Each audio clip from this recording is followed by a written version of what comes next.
ಇವತ್ತು 80ನೇ ಮನೆ ಹಿರಿಯರಿಂದ ವಿದ್ಯುಕ್ತವಾಗಿ ಉದ್ಘಾಟನೆಗೊಂಡಿದೆ. ಇದು ಕಲಾವಿದನಿಗೆ ನಿರ್ಮಿಸಿಕೊಡುವ ಮನೆ. ಹಾಗೆ ನಾವು ವಿದ್ಯಾಪೋಷಕನ ಫಲಾನುಭವಿ ವಿದ್ಯಾರ್ಥಿಗಳಿಗೂ ಮನೆ ನಿರ್ಮಿಸಿಕೊಡುತ್ತಿದ್ದು, ಇವತ್ತಿನ 10ನೇ ಮನೆ ಇವತ್ತು ಕಲಾವಿದನಿಗೆ ನಿರ್ಮಿಸಿಕೊಡುವ ಮನೆ ಅಂತ ಹೇಳಿಕೆ ತುಂಬ ಖುಷಿ ಆಗ್ತದೆ.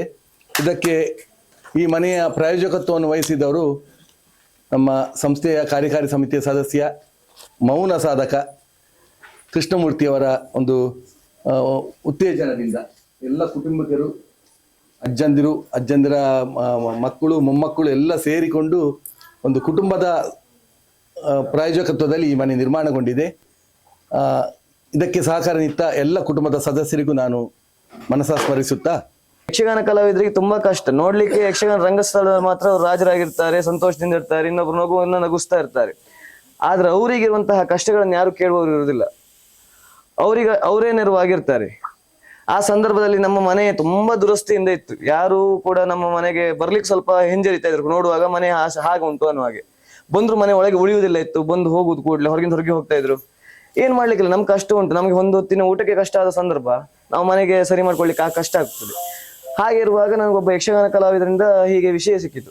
ಯಕ್ಷಗಾನ ಕಲಾರಂಗವು ವಿದ್ಯಾರ್ಥಿಗಳಿಗೆ ಮತ್ತೆ ಕಲಾವಿದರಿಗೂ ಅಸಹಾಯಕ ಇದ್ದಲ್ಲಿ ಕಲಾವಿದರಿಗೆ ಮನೆ ಕಟ್ಟಿಸಿ ಕೊಡ್ತಾರೆ, ನೀವು ಸ್ವಲ್ಪ ಮಾತಾಡಿ ನೋಡಿ ಅಂತ ನರ್ಸರಿಗೆ ವಿಚಾರ ತಿಳಿಸಿದ ನಂತರ ಅವರು ಮನೆ ಭೇಟಿ ಮಾಡಿ ನೋಡಿ, ನಾನು ಇರ್ಲಿಲ್ಲ ಅವ್ರು ಬರುವಾಗ, ನಾನು ಹೊರಗಡೆ ಆಟಕ್ಕೆ ಹೋಗ್ತಾ ಇದ್ದೆ. ಅವರಾಗಿ ಬಂದು ನಮ್ಮ ಮನೆಯೆಲ್ಲ ಭೇಟಿ ಮಾಡಿ ವಿಚಾರಿಸಿ ಅಮ್ಮನೇ ಹೇಳಿದ್ರಂತೆ, ನೀವು ಟೆನ್ಷನ್ ಮಾಡ್ಕೊಳ್ಬೇಡಿ, ಇದಕ್ಕೆ ನಾನು ಮನೆ ಕಟ್ಟಿಸಿ ಕೊಡೋದಕ್ಕೆ ವ್ಯವಸ್ಥೆ ಮಾಡಿಸ್ತೇನೆ ನಾನು ಅಂತ.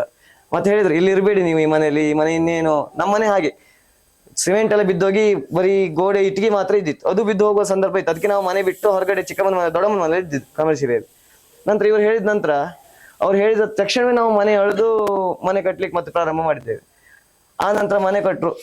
ಸಂತೋಷ ಏನ್ ಕೇಳಿದ್ರೆ ₹1 ಕೂಡ ಕೈಯಿಂದ ಹೋಗ್ಲಿಲ್ಲ. ಅದೇ ಸಂತೋಷ ನಮ್ಗೆ.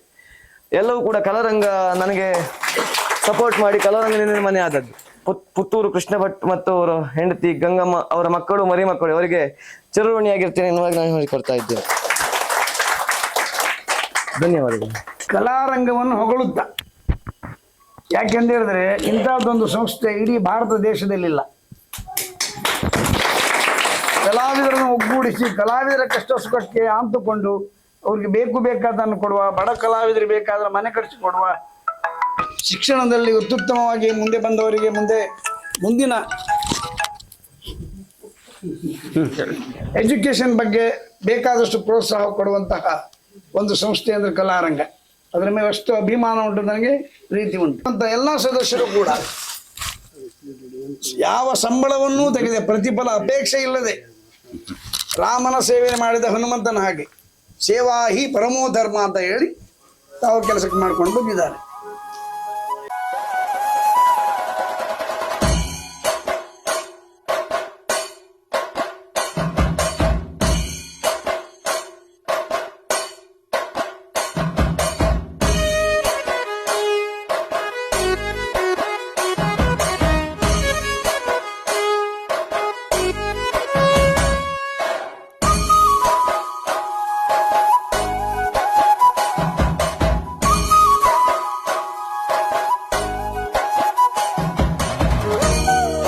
ಆದರೆ ಇವತ್ತಿನ ದಿವಸದಲ್ಲಿ ಅವರು ತನ್ನ ಕೊಡುಗೆಯನ್ನು ಇವರು ಕೃಷ್ಣ ಭಟ್ರು, ಗಂಗಮ್ಮ ಅವರನ್ನು ನಾನು ಸಮೀಪದಲ್ಲಿ ನೋಡಿದ್ದೇನೆ. ಅವರು ನಮಗೂ ಅಳಿಯನಾಗಿದ್ದರು ಕೂಡ, ಪರ ಊರಲ್ಲಿ ಇದ್ದವರಾಗಿದ್ದರು. ಚೆನ್ನಾಗಿ ಗೌರವ ಕೊಟ್ಟಿದ್ದಾರೆ. ರಾಮ್ ಭಟ್ರೊಟ್ಟಿಗೂ ಈಗ ಕೃಷ್ಣಮೂರ್ತಿ ಭಟ್ರೊಟ್ಟಿಗೂ ನಮ್ಮ ಸಂಪರ್ಕ ತುಂಬ ಚೆನ್ನಾಗಿದೆ ಅಂತ ಹೇಳಲಿಕ್ಕೆ ನನಗೆ ಸಂತೋಷವಾಗ್ತದೆ. ಎಲ್ಲರ ಮನಸ್ಸಿನಲ್ಲೂ ಸದಾ ನಮ್ಮ ಅಜ್ಜ ದೊಡ್ಡಮ್ಮನ ನೆನಪು ಇದೆ. ಅವರ ಹೆಸರಲ್ಲಿ ಗಂಗಾಕೃಷ್ಣ ಎಂಬ ಒಂದು ಮನೆಯನ್ನು ಸೃಷ್ಟಿಸಿ ಸತ್ಪ್ರಾರ್ಥರಿಗೆ ಕೊಡ್ತಾ ಇದ್ದಾರೆ.